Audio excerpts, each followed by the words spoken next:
Now, WGEM Sports Extra with Sports Director Tony Cornish Jr. Good evening and thanks for joining us on this final Friday of January 2020. Can you believe it? Time is certainly flying by. We are happy and delighted to have you on board. As always, we start off tonight, though, with a trip to Blue Devil Gym right here in the Gem City. That's where Quincy High, led by senior point guard Lucas Reese, they were playing host to the Pioneers from Rock Island, Alamin. Yeah, another WB6 game on the schedule. Blue and White looking to knock down their second win of the season against Alamin tonight. It was not senior night as we first thought, but more on that later. First quarter, Dante Crowder drives to the basket and finds a wide open Jeremiah Tolton in the corner. Tolton knocks down the three ball. JT finished with 18 points, 11 boards. Still in the first, QHS with the defense. Brady Rupert comes up with the steal, gets the ball ahead to a Dante Crowder, who takes it up off the glass for two. QHS up by 4. Then Quincy High would really heat up. Crowder kicks it to a wide open Tolton, who knocks down the deep three, putting the QHS up by 8. More long ball action coming up. Lucas Reese off the inbound says, no defender, no problem. Knocks down the open trifecta. Reese finished with 10 points tonight. Dante Crowder not done this evening. Crowder pulls down the offensive board here. Down the lane he goes and gets the floater to fall for 2 of his 12 points. Oh, I see you, 5. Second quarter, JT, Jeremiah Tolton drives to the basket and finds Brady Rupert open under the hoop. Rupert on the reverse for 2 of his 15 points. Still in the second, Lucas Reese finds Jeremiah Tolton, who will drive to the basket. Pulls up and gets the jumper to go off the glass to put QHS up by 2. Quincy High outscored the Pioneers 21-9 in the final frame tonight. Really, we're in control, no problems at all against AHS. Your final after 4 at Blue Devil Gym. QHS wins big 71-45 against Alamin. Quincy High now 14-8 overall this season and 6-3 in the WB6. Meanwhile, in Payson this evening, the Indians were once again back in the spotlight as Lucas Luce and company returned to action against the Sons of Southeastern. Nice crowd on hand in the heart of Indians country for this one. We picked things up in the first quarter. Payson Seymour with the ball. Senior Lucas Luce drives down the lane and finds an open Hayden Hildebrand for the bonus ball. Nice shot there. Indian strike 3-zip lead early. Later in the first, Suns looking to beat the full court press here, and they do with a hoop from junior Reed Bostic. He'll get the job done here. Nice shot, nice composure. Southeastern trailing 8-6. Later, the Indians would begin to heat up behind the play of Cole Schwartz, who knocks down a deep trifecta. Wow, great shot there. Cole had a big night, finishing with 14 points, 5 boards. Indians faithful love the flow of this game. Later in this contest, Cole Schwartz once again finding his way to the hoop with a nice cut and a pass from Lucas Luce. Payson Seymour up 13-6 at that point. And they would go on to win this game tonight. Your final after 4, Payson Seymour 64, the Sons of Southeastern 32. Meanwhile, in Mendon this evening, the Mustangs of Unity tipped off against a very talented squad from Peoria Quest. First quarter, Unity's Jacob Presser finds Cecil Hunt in the paint for an easy 2. Mustangs up by 5. Still in the first frame, solid passing turned in by Unity here. Austin Cornwell will lay it up but misses, but it's Cecil Hunt again this time with a rebound, and he lays it back in for 2. Unity still up by 5. Later in the first, Austin Cornwell finds Brett Bristow deep down court. Bristow drives in the lane for the nice layup. Mustangs up by 4.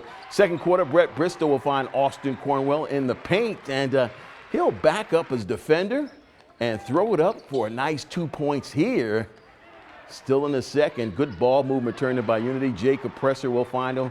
He'll find Aiden Stapleton at the top of the key. Oh, this is a nice drive here, but you get the picture in this ball game. When it's all said and done, your final after 4, Mustangs of UHS falling to defeat against Peoria Quest 75-36 is your final. Meanwhile, Liberty High, the Eagles were trying to soar past the Hornets of Brown County on the prep hardwood this evening. We fast forward to the start of the third quarter. Score tied at 34. Liberty working the ball around the horn into the hands of junior Ryan Hedrick, who drills the corner 3-ball. Eagles up 37-34. Later, Liberty turning defense in the offense. Landon Obert getting the steal and laying it in for a nice deuce. Brown County would answer back, though, with a basket from Nathan Hedricker. Later, back on the Eagles side, it's Obert again making the defense pay as he knifes his way into the lane and gets the deuce to fall. Nice play there. Eagle cheerleaders keeping the crowd involved in this game and vocal. Brown County will keep this competitive for most of the game behind the play of Hedricker, but when it's all said and done and the dust settles, Your final after 4. Liberty gets the victory tonight over Brown County. 73-57 is your final. Let's move on now to the Flower City. Head coach Ryan Wood and the Palmyra Panthers hosting Macon. We pick up the action midway through the second quarter, Macon up 12-11. The Panthers get out in transition. Spencer Locke finds Quarter Landbauer on the wing, and Landbauer makes it look easy. He nails the trifecta. Panthers go on top 14-12. Just a little later in this contest, same score, senior Jaden Durst goes to work down low, and he banks in the layup to extend the lead to 4. Macon would get a couple back right here. Watch Boston Douglas splitting the defense and drops off a nice nifty pass to Trenton Wall, and Wall finishes off the glass for 2 to cut the Panthers lead to 16-14. Next Palmyra possession off the inbounds pass from Locke. Durst does some more dirty work on the block and gets the shot to go there. Couple minutes later, Palmyra up 20-19. Durst says, I've done all the work down low. Let me pull up from 3. He buries the triple to extend the Panther lead to 4 points. 2 minutes left in the half, same score. Durst gets the entry pass from Locke, and Durst cans the jump hook. Wow, what a shot there. Panthers go up 20-14. About a minute later, 23-22 Panthers. Quade Plunkett is wide open on the wing, and this one is pure. Plunkett extends the Panther lead to 4 points. The Panthers would lead 28-22 at halftime. And when this one is all said and done, the Palmyra Panthers cruise down the track to a victory as they get by Macon tonight. 72-48 is your final. Before the boys took the court, it was the Palmyra Lady Panthers squaring off against Macon. 5 minutes in, score tied at 2. Palmyra senior Megan Stone gets the inbounds pass from Reagan Barnett and lets it fly. All 3 of these will count, and the Lady Panthers go up 5-2. Early in the second quarter now, score knotted at all at 7. Miss Stone gets the ball at the free throw line, splits 2 defenders, and gets it up for a nice 2-pointer. 9-7 Lady Panthers at that point. Just a few moments later, same score, Palmyra in transition. Jansen Jewett finds Stone in the corner, and Stone buries that triple. Palmyra goes up 12-7 at that point, but Macon would come back to win this one when it was all said and done by the final score of 52-42 over PHS. Lady Panthers' win streak comes to an end tonight at 10 games. Quite a run. Meanwhile, at Monroe City this evening, Lady Panthers were locked in a close one with the Lady Pirates from Hannibal High. We picked things up midway through the fourth quarter, score tied at 52. Hannibal's Kaylee Falconer corrals her own miss here and dumps it down to Bella Falconer. Bella gets the tough shot to go and puts the Lady Pirates on top by 2. That's a tough hoop. 10 seconds to go now. Hannibal leading 62-56. Lady Panthers need something, and Hallie Dyer says, I've got that something. She banks home the 3-pointer to cut the lead to 3. That's what you call clutch. After a quick Monroe City foul, Allie Hull steps up to the free throw line and nails 2 clutch free throws to seal it for Hannibal tonight. Your final after 4 at MCHS. Lady Pirates win a big one on the road tonight, 64-59 over the Lady Panthers. Hannibal was led by Bella Falconer tonight with 27 big points on the road. Meanwhile, let's check in on scores right now from across the tri-states. High school boys basketball. A lot of action tonight. Macomb was in action against Camp Point Central. Camp Point Central losing at home in that contest, 51-40. Illini West, meanwhile, was taking on Monroe City. And Joshua Talton pumps in 13 points. MCHS gets the 62-50 win. Meanwhile, Pleasant Hill was taking on Western. Western gets the big win. Kyle Colgrove, 21 points in that one. Preston Wellman had 20 points as well in the victory. Pittsfield gets by Porter tonight, 55-47 your final. Clark County was taking on Mark Quain, and CCHS gets the win. Brandon Cratch joins the 1,000-point club tonight. He finishes with 19 points. CCHS gets the victory.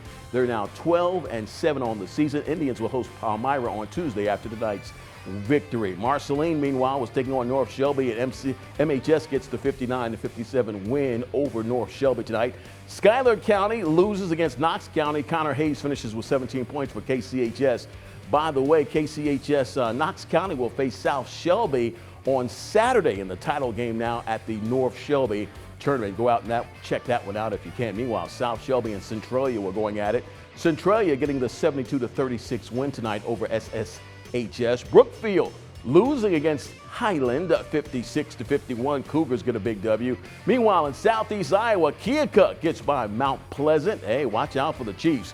8-point victory is good in my book. 48-40 your final there. Fort Madison getting by Fairfield 55-43 also tonight. Meanwhile, other high school action on the girls' side tonight. Clark County gets by Mark Twain 63-34. Alexis Ellison 23.7 steals Jade Ross 15 points. Emma Ross had 16 points for MTHS during the setback. Meanwhile, North Shelby gets by Marceline 53-40. North Shelby now 11-6 on the season. Caroline Lindberger had 24 points in that ball game. Schuyler County gets by Knox County 43-39. South Shelby, meanwhile, losing against Centralia 55-42. Highland and Brookfield going at it on the ladies' side. Addie Johnson, 18 points. Highland gets the 3-point victory. Meanwhile, Central Lee gets a big outing from Maya Mershman, 39 points. They get the victory tonight, 56-40 when it was all said and done. CLHS now 12-7 on the season. Meanwhile, in college tennis action earlier today, the Quincy University men's and women's tennis squads losing their 2020 season openers against Maryville University at the Quincy Racquet Club today. On the ladies' side, the Hawks fall to defeat 7-zip, while the men fall to defeat by the score of 6-1. The Hawks will return to action on Saturday, February 8th on the road against McKendree. And just a reminder, this is Super Bowl weekend. The 14-4 Chiefs from KC and the 15-3 Niners from San Fran go head-to-head in Miami for the Lombardi Trophy on Sunday. You can watch the game on WGEM Fox. I'm Tony Cornish Jr. That'll wrap things up for Sports Extra tonight. Have a great weekend and stay safe.